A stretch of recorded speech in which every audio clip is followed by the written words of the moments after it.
Last year, a mobile home community near Lansing went through a lengthy legal battle with their property owner over issues with the park's water infrastructure. Now, that same property owner is under fire once again for similar concerns at a mobile home park near our Allendale neighborhood. Our Zachariah Wheaton spoke to neighbors and explains how this has disrupted their daily lives.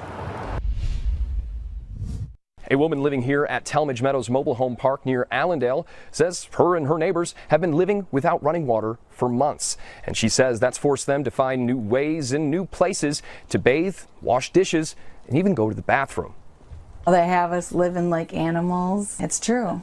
They really do. Angela tells me that issues with her water lines have been ongoing since December. It first started with frozen lines. And then the sewage backed up, which is still having problems. For months, Angela says her family has been living with sewage backed up in their sinks, toilet, and bathtub. They've resorted to showering at the gym, going to the bathroom in buckets, and finding new ways to do the dishes. I use one jug to boil and wash everything, and then I usually go through 2 jugs to rinse everything. And then I dump the rinse water out the back door.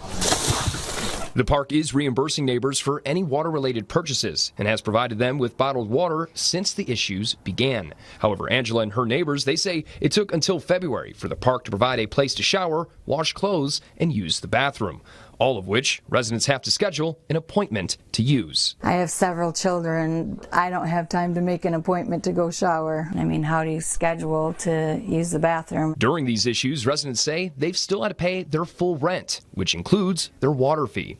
Angela says she's afraid how the situation is impacting her family's health. I'm scared, literally. Like, are we going to make it out of here alive? It's horrible. And as a mom, after I started having the strokes, I can't work and I can't provide, so we're stuck here. State agencies and the county health department are providing resources to residents and are working with the property owner to come up with a solution. We need answers. Praying for the state to really step in and force him to do what's right and not just the bare minimum. I'm Zachariah Wheaton, your Allendale reporter, Fox 17 News.